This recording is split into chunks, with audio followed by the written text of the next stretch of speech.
Prior to beginning the activity, please be sure to review the faculty information and disclosure statements, as well as the learning objectives. After listening to the activity, complete the post-test by clicking the Earn Credit link in the episode description. Downloadable slides and resources are also available. The following presentation is copyrighted by Medscape. No use, broadcast, or recording of this presentation or any part thereof is permitted without the written authorization of Medscape. The following presentation is part of a certified educational activity provided by Medscape Education and supported by an independent educational grant from Skin Better Science.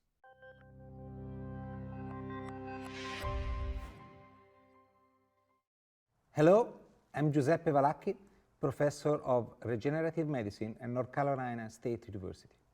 Welcome to this program titled Unlocking Skin Glycation, Bridging Science, Data, and Clinical Impact. In this chapter, I will talk to you about the mechanism of glycation. What is glycation? The formation of AGEs is a very complex process that involves a spontaneous, non-enzymatic reaction. And this is the glycation. Glycation is just a post-translational modification of the protein, resulting from the reaction between the reducing sugar and the proteins, and of course also the lipids and nucleic acid. This leads to an unstable compound called shift base.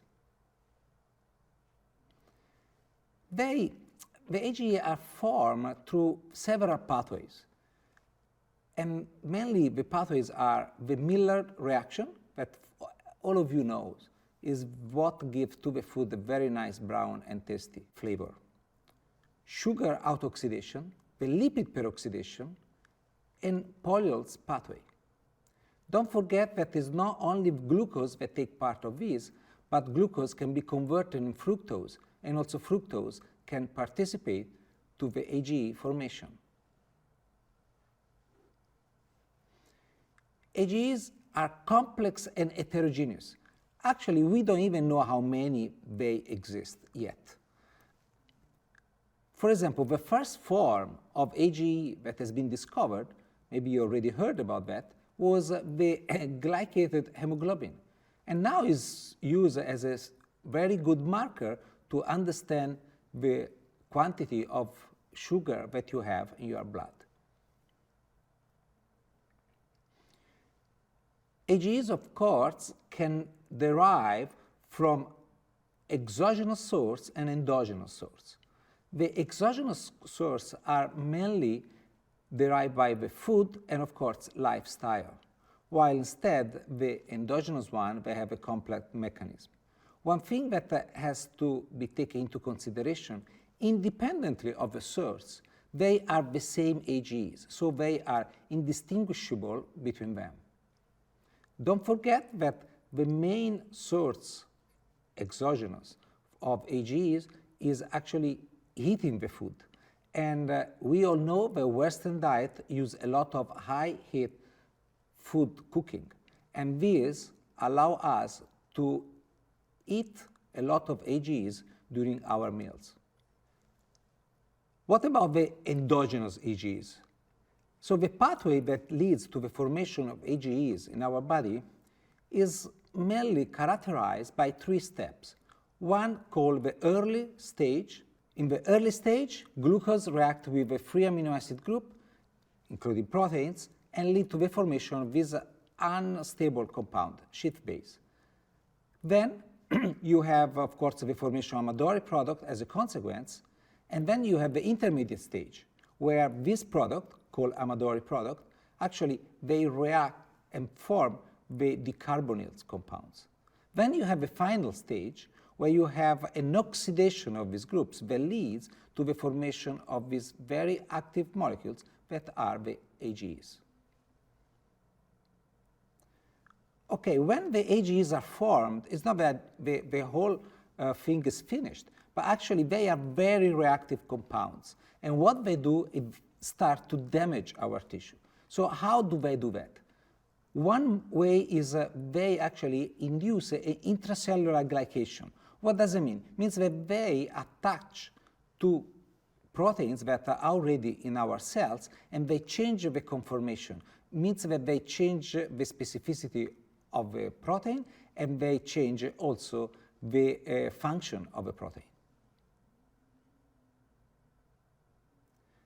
Then they can actually even be a catalytic site for free radical formation. This means that the AGE can actually generate more ROS, reactive oxygen species, and this will allow to have a higher oxidative stress in the cell, depleting the reservoir of antioxidant, and so leading to a much damage to the tissue. Then AGE have also a receptor, and when they bind to the receptor, they induce a cascade of effect that leads to an inflammatory response through the activation of redox signaling pathways. And finally, AGE can cross-link with macromolecules, and that is a very important aspect of the AGE in terms of long damage to the tissues. We need to think that among all the tissues that are affected by AGEs, skin is one of the main. And indeed, in skin, AGE can accumulate over time because, as we know, in the skin there are proteins that actually have a very long half-time, such as collagen or elastin.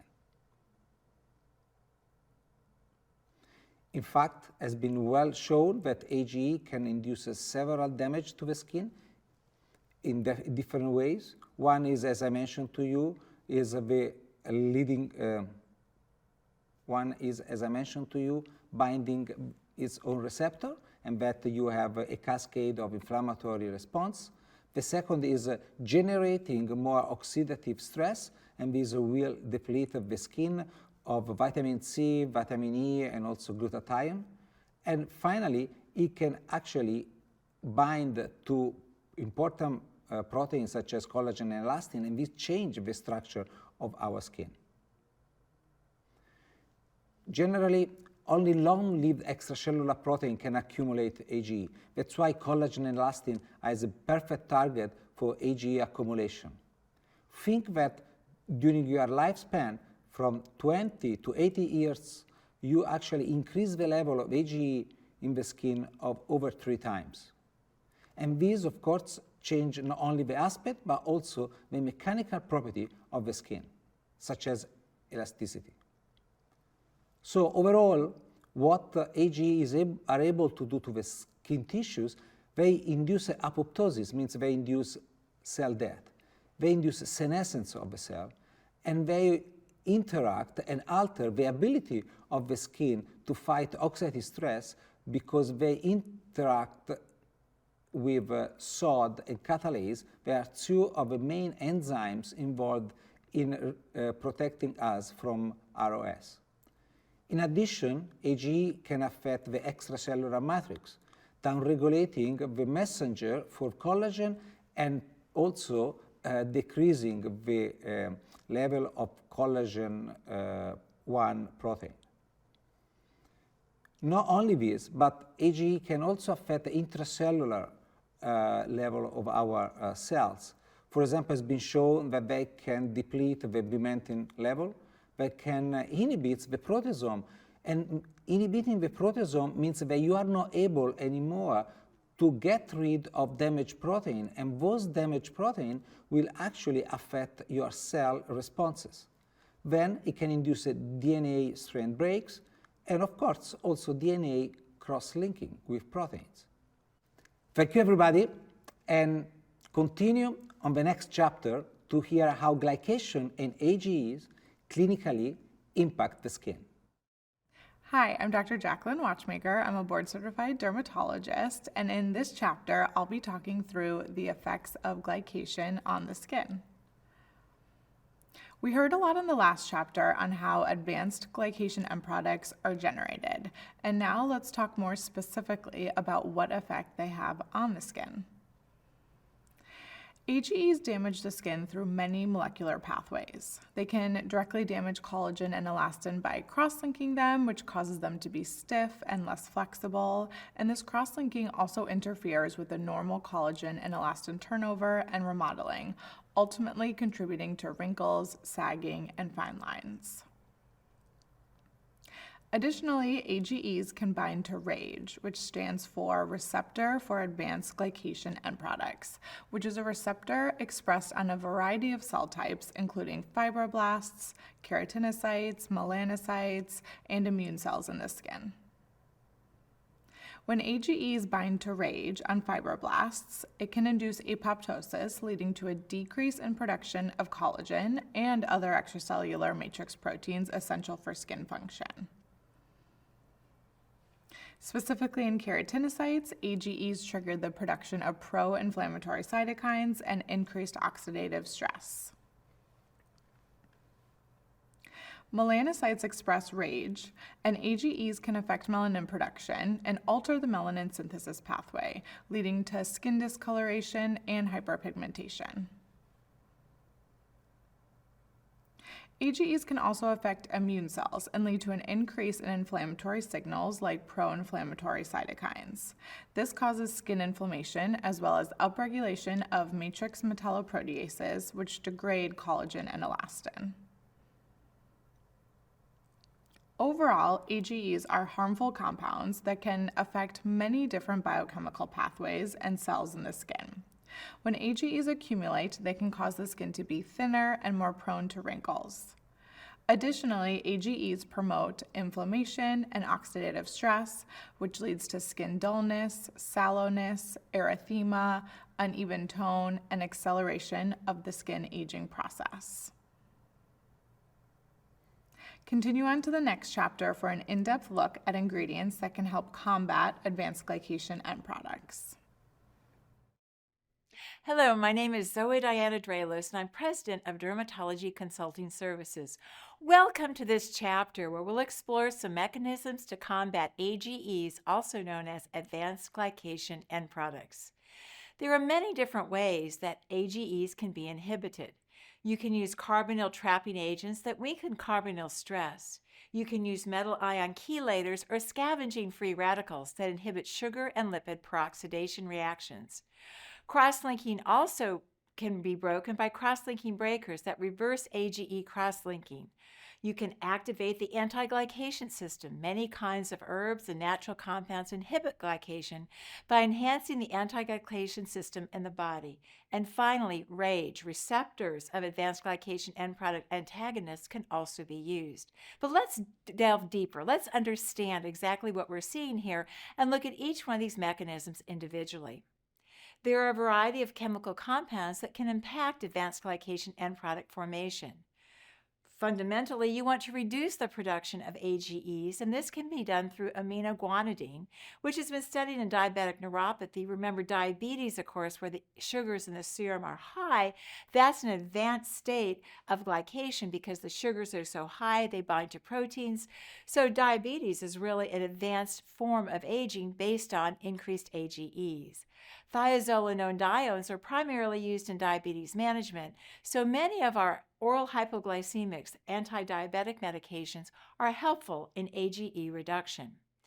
But more germane to cosmeceuticals in the over-the-counter skincare market is the use of natural compounds that may impact AGE formation. These include anthocyanins, something very rich in blueberries. Anthocyanins are a type of flavonoid and plant pigment, which accounts for the blue-purple color of blueberries. Anthocyanins also have antioxidant activity that can act as chelating agents. Other natural compounds include green tea polyphenols, curcumin. Remember, that's the active agent in the spice turmeric, which has antioxidant and anti-inflammatory properties.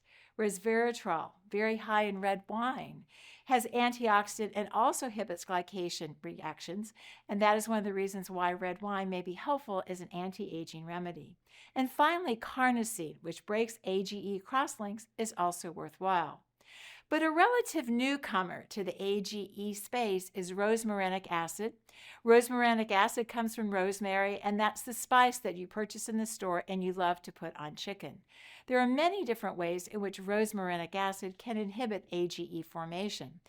Not only can it inhibit AGE formation, however, it can also reverse some of the crosslinks that have occurred.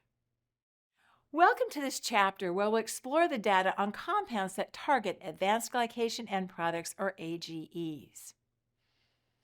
C-xyloside and blueberry extract were tested on diabetic skin to improve appearance. C-xyloside and blueberry extract are two substances that may indeed inhibit cross-linking. The goal of this work was really to evaluate the effect of a topical product formulation containing blueberry extract, an AGE inhibitor, and C-xyloside, a GAG synthesis stimulator. Diabetic skin was chosen, as I mentioned previously, because AGEs are found in increased concentration in diabetic skin, representing a model for accelerated aging. This was a single-center study that enrolled 20 females with type 2 diabetes aged 55 plus years with mild to moderate fine lines, wrinkles, and hyperpigmentation on the face and the hands. The study product was applied to the face, the hands, and the inner forearm twice daily for 12 weeks. Subjects were graded on a 4-point ordinal scale at baseline and weeks 4, 8, and 12. The evaluations were made on facial fine lines, wrinkles, firmness, radiant skin tone, skin smoothness, hyperpigmentation, creping, density, sagging, and overall appearance. Tolerability subject assessments, digital photography, AGE measurements, skin caliper measurements, and corneometry were also performed at each time point. What did we find? Well, 19 out of the 20 subjects successfully completed the study. AGEs were documented by skin autofluorescence. The 12-week duration of the study, though, might not have been enough to actually see substantial reduction in AGEs, but perhaps longer studies might have revealed more results. No tolerability issues were noted, and there was a statistically significant increase in skin caliper measurements on the face. Corneometry measurements also showed enhanced moisturization of the skin at week 12. There was statistically significant improvement in fine lines, firmness, radiance, skin smoothness, creping, and overall appearance. Thus, the AGE product did indeed have a beneficial effect on skin appearance in diabetics. Other work that's been done to document the effect of AGEs was done post-procedurally. This is the efficacy of an AGE inhibitory moisturizer when integrated with radiofrequency microneedling procedure study. This was a 10-week study. It was a split-phase study that I conducted that was double-blind, controlled, and randomized. We used 18 female subjects, Fitzpatrick skin types 1 and 2, ages 38 to 70, with mild to moderate signs of aging on the modified Griffith scale. We pre-treated the subjects in a very specific way. They applied either the AGE inhibitory moisturizer or a bland control cream to one half of the face. Thus, we had a control in the bland moisturizer, we had our active in the AGE formulation, and we standardized the cleanser and the sunscreen and had individuals wash out with just these topical products for 14 days prior to the procedure. At baseline, the subjects received a single full-face radiofrequency microneedling procedure that I administered. Thereafter, the subjects applied an anhydrous ointment in the post-operative period for about 1 week. Then they resumed their application of the randomized split-face AGE moisturizer to one half of the face and the control moisturizer to the other half. Clinical efficacy grading was conducted at pretreatment, baseline, and weeks 1, 2, 4, and 8. Tolerance and subject self-assessments were also conducted during the study. What did we find? Well, here we're looking at overall appearance, and you can see the cumulative benefit from weeks 1 to 2 to 4 to 8, showing statistically significant difference between the control side of the face and the AGE product side of the face that was statistically significant at weeks 4 and 8. Thus, overall appearance was definitely benefited by the AGE product. We also looked at skin laxity after one radiofrequency microneedling treatment of the control moisturizer versus the AGE moisturizer. Indeed, we saw at weeks 4 and 8 statistically significant differences between the control side and the AGE side, with improvement in laxity noted with the use of the AGE moisturizer. Now let's take a little bit and look at clarity. Clarity of the face was similarly improved. Again, we see superiority for the AGE moisturizer at weeks 2, 4, and 8 with continuing improvement, which might have continued to improve beyond the week 8 where the study had to be terminated. These are some examples of some images that were taken during the study. The upper frame, you'll see the baseline, and then you'll see the end of study at week 8. You'll notice there really wasn't much improvement in the control nasolabial fold. But look in the lower frame where you see the baseline to your left and week 8 to your right. What you see there is you see improvement in the nasolabial fold and some lifting. This was an average result demonstrating improvement in skin laxity. Another study was done taking a look at a dietary supplement containing rosemary extract. I also conducted this study. It was a randomized double-blind placebo-controlled study. We were looking to see if an oral rosemary extract could have any benefit on skin appearance. We included females ages 40 to 65 years of age with moderate to severe skin dullness and roughness. They also had to have mild to moderate erythema, pore size, uneven pigmentation based on a 6-point grading scale. They had to have good health, no history of type 1 or type 2 diabetes. In this particular study, we excluded diabetics. They had to be on a stable diet and willing to avoid changes to dietary and exercise habits. We also didn't want individuals who were using weight loss medications or on a weight loss program, as this might have affected our results. We wanted to exclude, however, certain people that we thought might not perform well in the study. Of course, anyone who is allergic to rosemary should not be in the study. Anyone that had a dermatologic disorder that might make it difficult for me to assess their facial skin was also eliminated. We also wanted only people who were taking the dietary supplement. So people that were taking vitamin C, E, B derivatives, maybe they were taking niacinamide, nicotinamide, biotin, manganese, carnosine, green tea, lemon balm. Basically, we wanted people who were on substances containing rosemary extract within the last 4 weeks to be eliminated, because anybody that was taking other dietary supplements in addition to the rosmarinic acid might have colored the outcome of the study. We also didn't want anybody who was using alpha hydroxy acids, beta hydroxy acids, antioxidants, or vitamin C, or other anti-aging products with things like peptides, growth factors. We also didn't want anybody using a prescription or an over-the-counter retinoid, or anybody who had used hydroquinone within 4 weeks of the study. Again, trying to get away from any topical agents that might have clouded our results. Basically, we did not want people who had hyper or hypoglycemia within the prior 30 days prior to entering the study. We also didn't want people with a history of gastroesophageal reflux, Barrett's esophagus, autoimmune diseases, other chronic diseases, or people that might have difficulty swallowing the supplement or that had GI upset frequently where they might not be able to tolerate the rosmarinic acid. What was the schema? How did we design this study? Well, this was a bold study. It was randomized where some people would take the rosemary extract in addition to some cofactors. Those cofactors were biotin and zinc, or a placebo pill, which was basically a capsule with inactive ingredients inside. Both the placebo and the active capsule looked identical, so this was truly a blinded study. I, as the investigator, basically assessed erythema, pores, skin dullness, skin roughness, also evaluated uneven pigmentation at baseline, week 4, week 8, and week 12, using a 5-point scale from none to very severe. We also used an escalating dosing schedule where patients were to take 2 capsules 3 times a day for weeks 1 through 4, 2 capsules twice a day for weeks 5 through 8, and 1 capsule twice a day for weeks 8 through 12. This was sort of like a loading dose that they would then take, and then they would reach steady state. We looked at a global skin quality index, which is the total sum of all the evaluated scores by the investigator. We took digital images at baseline, week 4, 8, and 12, and also assessed adverse events throughout the study.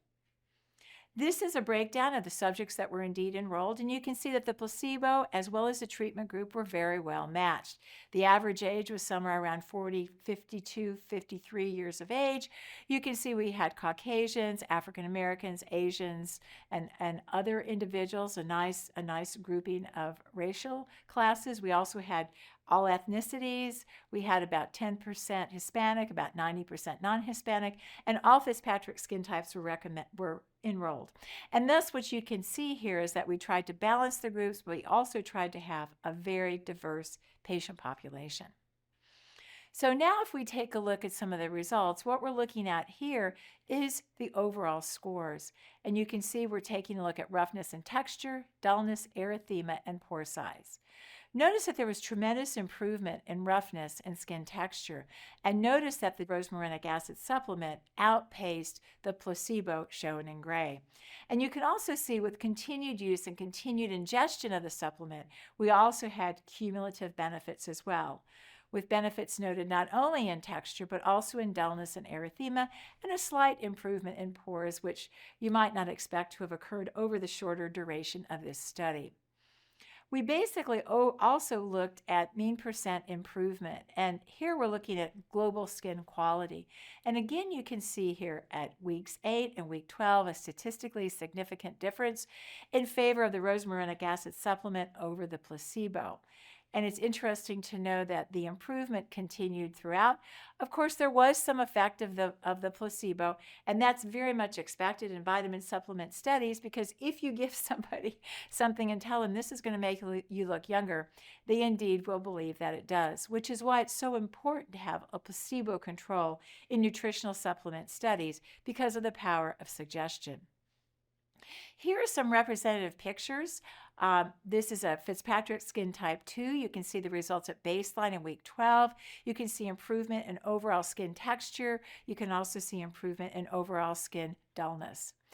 We also see to the right an individual with Fitzpatrick skin type 5.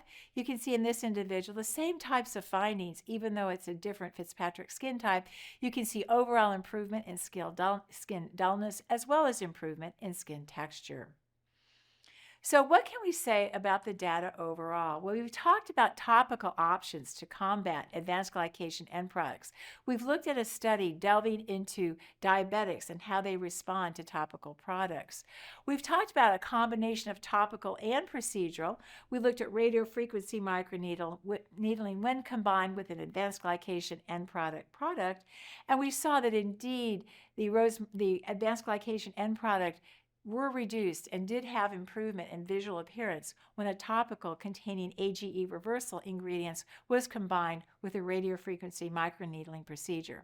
And then finally, in our third study, we've looked at oral solutions, the oral ingestion of rosmarinic acid, and its improvement in facial appearance. Thus, we've looked at 3 separate ways that advanced glycation end product reduction can benefit the skin. And as dermatologists, this is a very important understanding for us to have, because we're looking at the next generation of how we deal with aging skin. Thank you very much, and I invite you to continue on to the next chapter for your insight on recommending these agents and learning how anti-aging advanced glycation end products can really be helpful in skincare regimens. In this chapter, we'll be applying all the data that we've heard in previous chapters into practice. What is glycative stress and how does it present on the skin? Glycative stress refers to the biological stress caused by accumulation of AGEs. On the skin, glycative stress presents as dullness, sallowness, wrinkling, erythema, brown spots, etc. These signs can be seen in many patients, even some patients in their 20s and 30s. Glycative stress is a normal part of intrinsic aging, but can be especially exaggerated in patients who have not done a good job with sun protection, who eat lots of sugary and processed foods, or who lead a sedentary lifestyle. What recommendations do you give to patients who have signs of glycative stress? I like to discuss skincare recommendations such as sunscreen and antioxidants, as well as lifestyle modifications such as eating a healthy diet and exercising. In addition, in-office procedures can help, and some oral supplements can actually help to prevent and reverse glycation that has already occurred.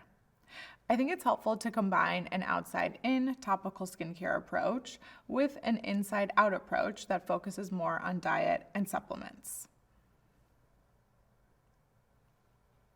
Do younger patients need to worry about AGEs and glycative stress? Histologically, glycated collagen can be seen as early as our 20s and 30s, so everything we can do in our 20s and 30s to prevent glycation and AGE formation can be helpful. It is easier to prevent damage rather than correct damage that is already there. So using topical products to prevent AGE accumulation, as well as treating from the inside out with supplements and a healthy diet, can be very helpful even at a young age. Would you consider combining oral and topical agents? Yes. Targeting glycation both from the outside in and from the inside out can be very helpful at minimizing signs of glycative stress.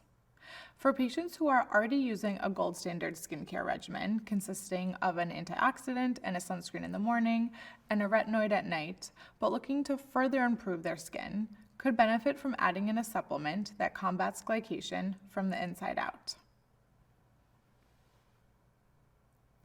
Alternatively, some patients, especially some of my male patients, may not be adherent to a multi-step topical skincare regimen every day, but may be more open to taking an oral supplement to help combat glycation. Also, the inside-out approach with supplements, dietary and lifestyle changes may benefit the skin, not just on the face, but on the whole body. How do you talk to your patients to encourage adherence to their skincare? I do always tell them that consistency is key and that they will see better results and more quickly if they adhere to a consistent skincare regimen. I always tell them that future you will thank current you if you start being consistent with skincare and skin health today.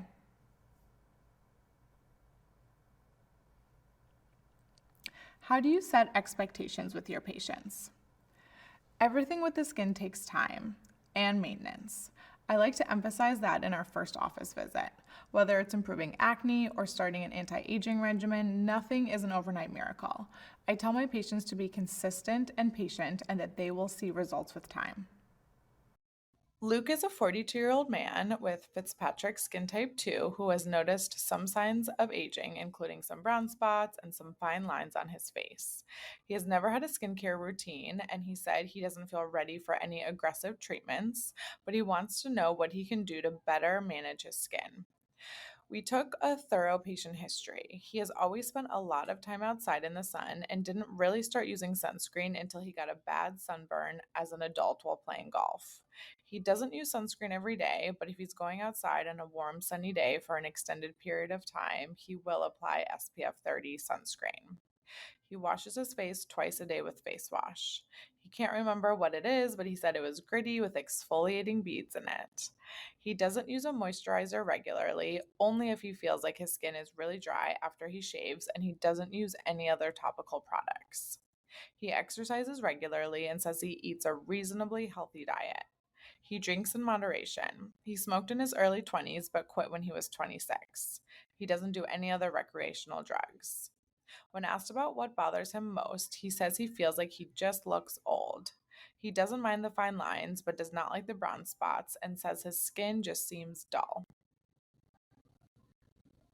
The first step for Luke is establishing a reasonable daily skincare routine and one that he will stick to.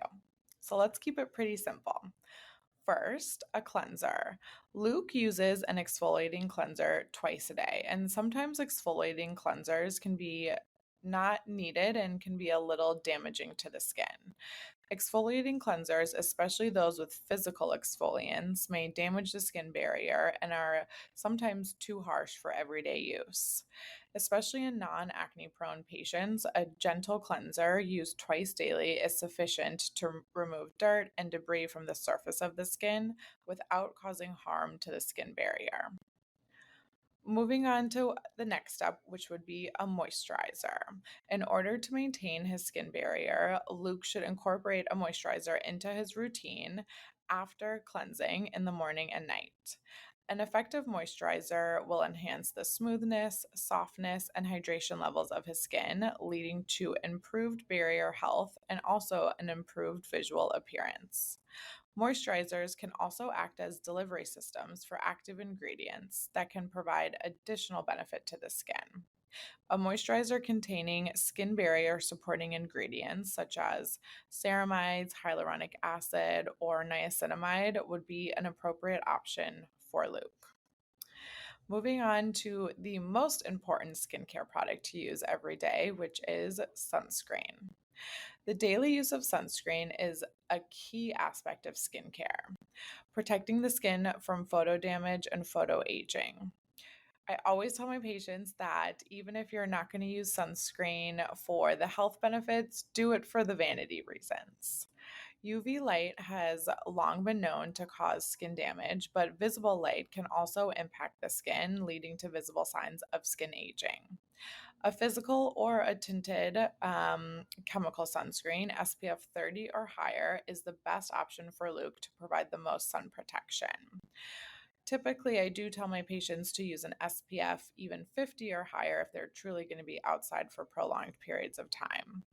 If the sunscreen selected contains moisturizing ingredients such as ceramides, hyaluronic acid, or niacinamide, the moisturizing step and the sunscreen step could be combined for Luke. And this might be most appropriate to help simplify his skincare routine in the morning. There are a lot of other active ingredients that we could consider for this patient. One of my favorite active ingredients are retinoids. The use of a retinoid at night could be considered for Luke as an addition to his anti aging regimen. There are prescription retinoids like tretinoin, as well as over the counter retinoids and retinoids you can get at a doctor's office. Retinoids have evidence of improvement in photo aging. I think they are one of the best skincare products to incorporate into your routine. And I usually say it's the number two most important product to use after sunscreen. Some of these retinoids can be a little photosensitizing, so it is typically recommended to use retinoids at nighttime and to wear sunscreen during the day. Sometimes, especially if starting with a prescription retinoid, they can be a little bit irritating to the skin, so it may be necessary to use a few times a week and gradually increase to nightly use. Some of the over the counter retinoids can be typically used every night, starting off with little irritation. Another category we could consider would be antioxidants. Antioxidant combinations such as vitamin C and vitamin E have been found to benefit the skin in a number of ways. They can enhance the effect of sunscreen, protect the skin against environmental damage, and can have anti aging and anti pigmentation effects. Adding an antioxidant to his morning routine could definitely benefit him in the long term.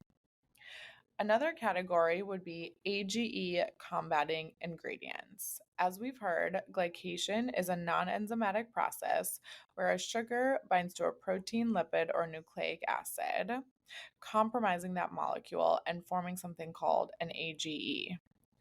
AGEs contribute to the signs of aging in the skin, pigmentation, dullness, fine lines, and loss of elasticity. Products that combat AGE formation could benefit Luke.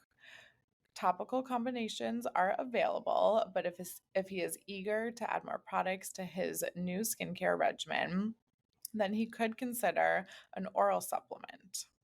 Overall supplements are typically well tolerated, but occasionally can cause some GI upset, so I typically counsel patients on this before starting any new supplement.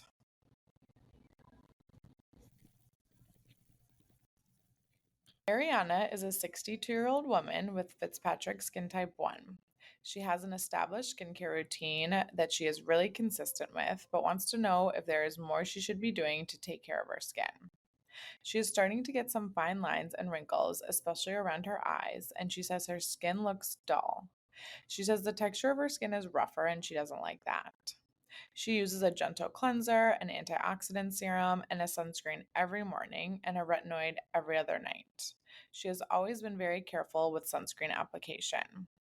She eats a mostly healthy diet and exercises regularly and doesn't smoke or drink. When you ask her what bothers her most, she says that her skin just looks dull and she wonders what else she can do. As far as her treatment, Ariana already has a gold standard daily skincare regimen, but is open to add one or two new topical products.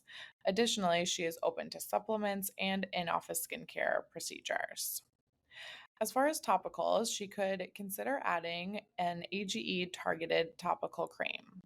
Because of her dullness, fine lines, and overall aged appearance, a topical that combats AGEs could be beneficial. Additionally, a hyaluronic acid serum could be helpful for skin hydration and to help smooth out some of the fine lines she's noticing, especially around her eyes. If she would like to take a daily supplement, then an oral supplement targeting AGEs could also be very beneficial. As far as procedurally, we could also consider some in office procedures for this patient. Lasers are a great option. There are many lasers that help improve the skin health, and studies have been done that show they actually remove some of the sun damaged cells in the skin and can decrease the risk of skin cancer in the future. Lasers can also help smooth fine lines and dramatically improve pigmentation. There are many different lasers. Some are very light with just a few days of downtime, and some are more aggressive with more like 1 to 2 weeks of downtime. So we would have to talk with her and decide what works best for her and her busy calendar. Chemical peels are another great option. Similar to lasers, there are multiple different chemical peels available, some ranging from very light chemical peels that just give you a subtle glow with not much downtime. And then there are very aggressive chemical peels where you peel for 1 to 2 weeks after. Microneedling is another great option. Microneedling typically only has a few days of downtime. Patients can get a little bit bloody and a little bit bruised, but typically by day 3, they are mostly recovered. Microneedling is a great option for patients who don't have much downtime, who are looking to stimulate a little collagen and help smooth out some fine lines and wrinkles. As far as pre and post care, there are many topical products that can help support skin health and help support the healing after in office procedures. Topical products, as well as oral supplements that combat advanced glycation end products, can be used before and after in office procedures to help maintain skin health and potentially even boost the effects of in office procedures. Thank you for participating in this activity. Please continue on to answer the questions that follow and complete the evaluation.